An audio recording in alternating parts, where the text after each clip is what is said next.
It's time to do another 1-year review, and this time we have a 2-for-1 special. We're going to be doing the IxSR remote and the Kagama 4, because why not? I already have it bound to this transmitter.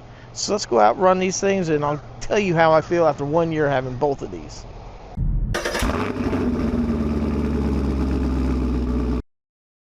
Alright everyone, welcome back to the channel. First off, I'm going to apologize about the planes. Normally, they're so few and far between, I just pause and kind of take a break, and it's not, but for some reason today, they are like on a mission to be on top of me non-stop. So I only have so much battery that I brought out here with me, so I just have to roll with it. So I apologize about the noise.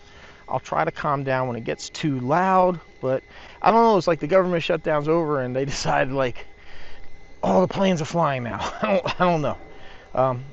So I decided to do this 2-in-1 because this is actually bound to here, and I really don't think it's gonna be that long of a video. So if you're only interested in this, watch that. If you're only interested in the Creighton, skip ahead a little bit. But the IxSR, I really want to like this transmitter. I really do. My only complaints when I first got it was it's a bit on the heavy side, and the feeling was a little light. I've adjusted the spring in there, so it feels better. Now what I really like is how smooth that feeling is, how well this works. Reaction time, like I've put my speed run cars on here, and I feel like, you know, with this, it's an exceptional performance with this. Now that being said, I have had issues with this transmitter. Namely, I've come out here and couldn't get it to power on. Now they give you this little magnetic plug in here, so the cable at home is magnetic. It just sticks into here and it charges, and that tends to work out really good. But I've come out here, try to get this thing to power on, and couldn't. I've had to pry this little plug out, plug in a USB in my car, and then it would finally power on. I've had that glitch. I did have to send this in. It was about 6 months old. I was driving, and all of a sudden the cars would just make this erratic move. And at first it happened on the big rock, and the way it kept, and when it kept doing it, I thought it was the receiver. The AVC was acting up. Contact Horizon, they were really great, sent me a new receiver, put it in. But in the meantime, I tried this with another car, and I had the same exact issue. I'd be driving, and all of a sudden it would just make a hard turn. So then what I did is I just took my hand off of here, videoed it, me going straight, and the car would make this turn. I had no gyro like this car. There's no gyro in this car. So there was no possibility of AVC acting up. So I sent this in to Horizon. They sent it back. They replaced whatever they call this Hall effect sensor or whatever it is. They replaced it. Haven't had that problem since. Now here recently, what I had happen is I turned the transmitter on, went to go out there and run it, turn it on, and there was nothing. It was just sitting there booting. It wouldn't do anything. So I held the power button down.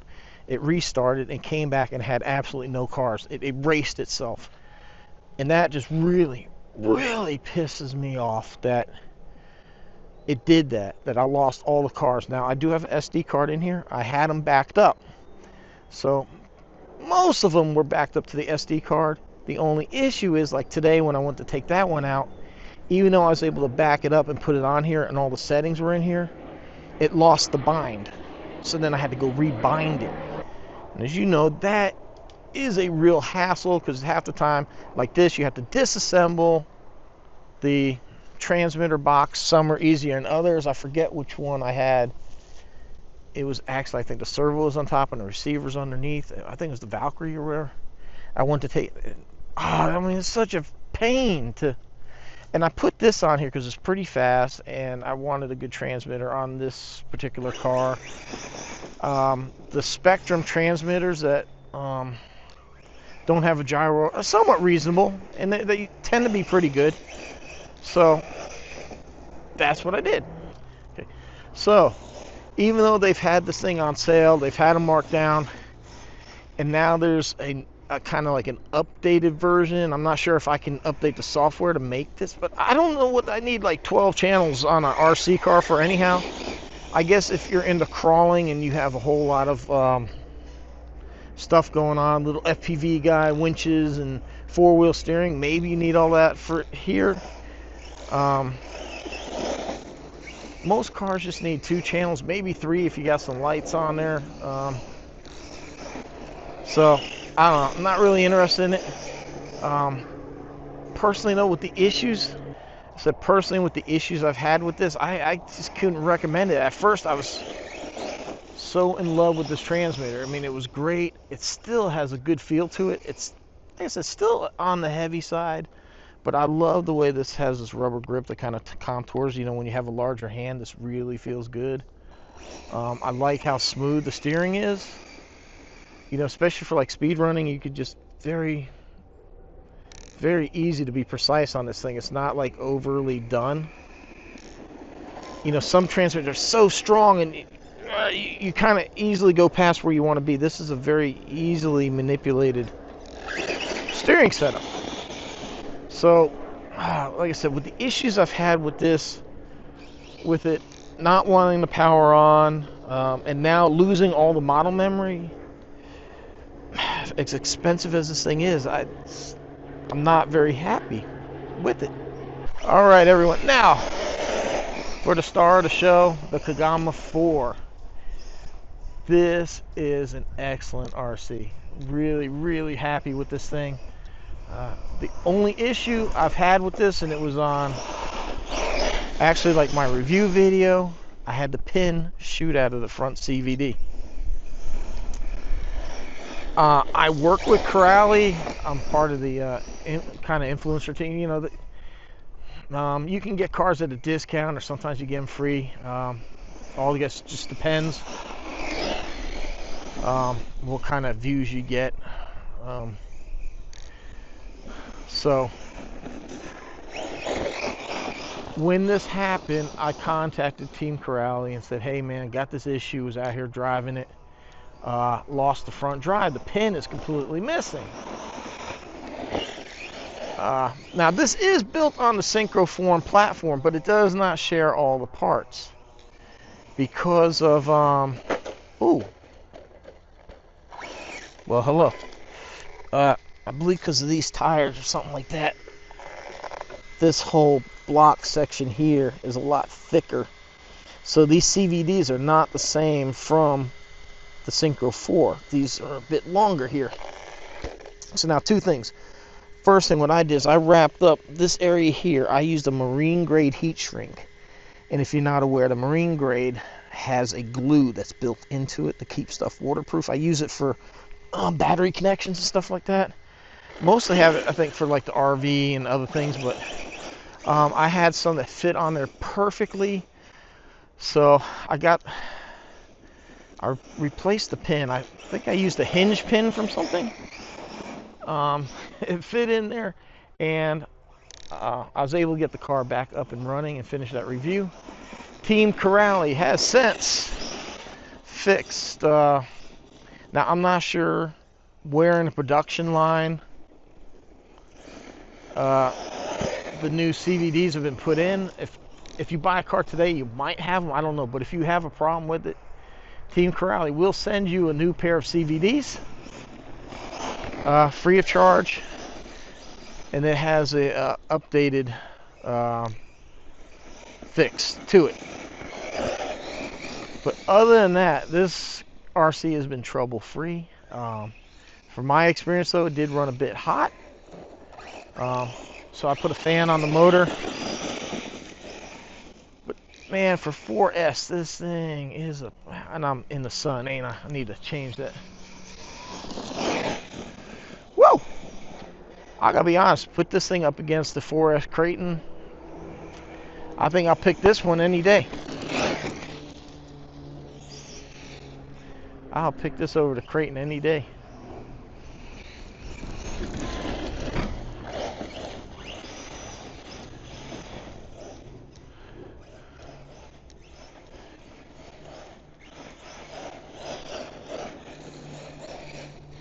So I gotta be careful out here. Sometimes these county people be coming through here. But Not saying that the Kraton 4 is bad or this thing is heads and tails ahead of it. This is about $100 cheaper. Uh-oh.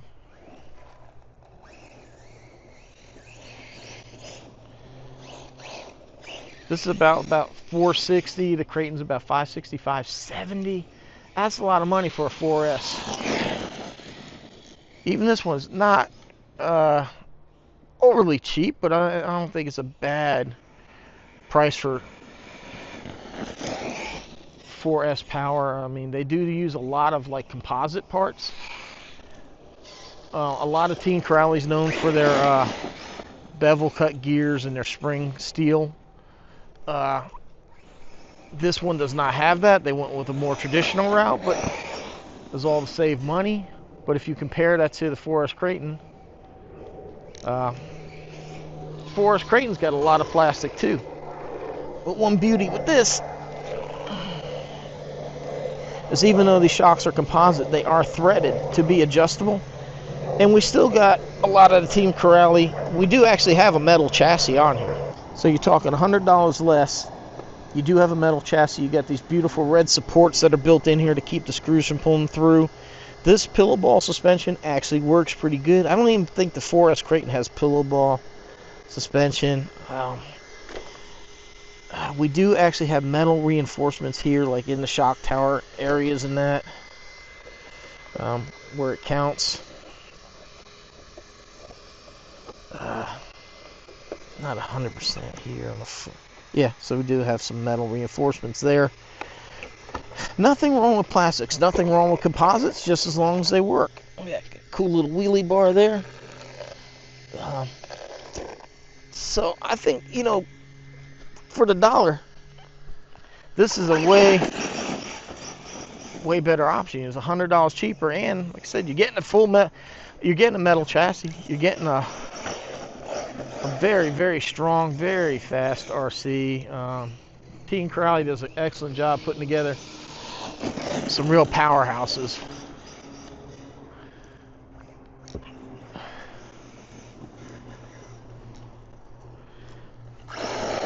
Whoa!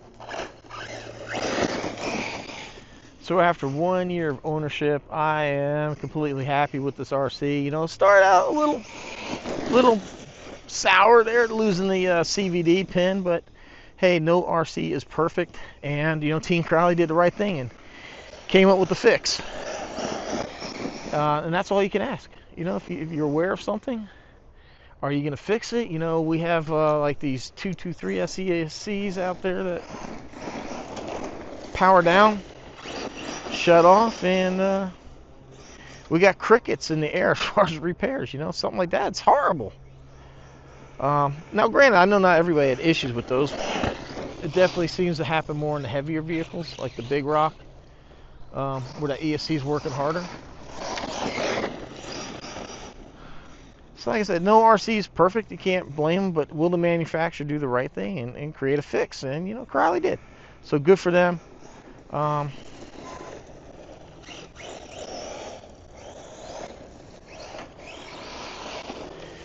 really can't think of any dislikes on this. I think they actually finally on this model went to serrated wheel nuts. That was kind of a key thing.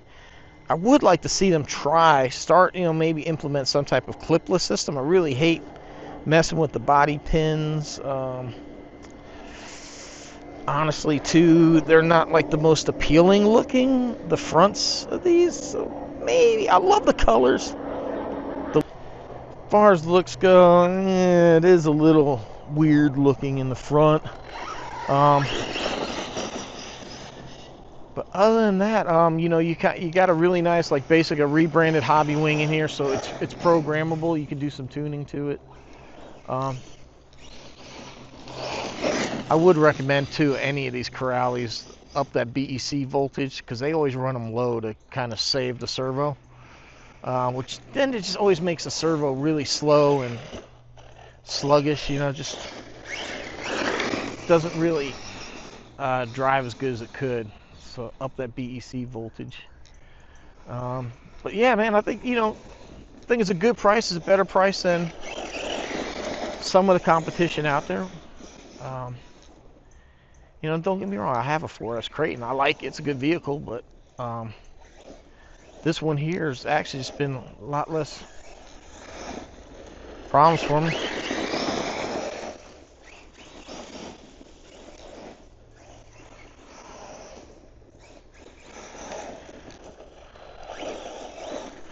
Alright everyone, don't want to make this thing too long. Yeah, the 4S Creighton. Now, the IxSR, I probably would stay away from this.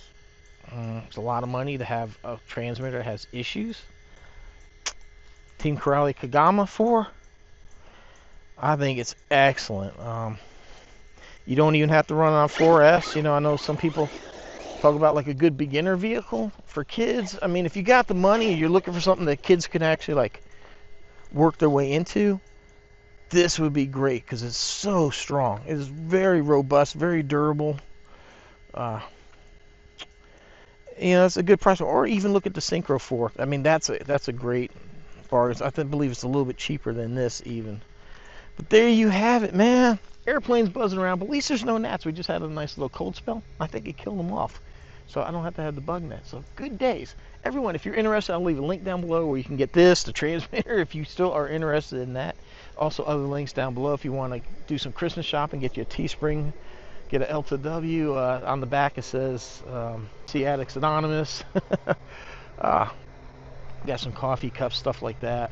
Also, if you want to, you know, buy Horizon Tower, all that stuff, I have links down below. Amazon as well. These help me buy these cars to bring you this content, and I greatly appreciate it. So everyone, I hope you enjoyed this honest look at these two devices after 1 year. Thank you for the support. Thank you so much for watching. The likes, shares, comments help me grow the channel. Greatly appreciated. So appreciate it. Thanks for watching. See you next one.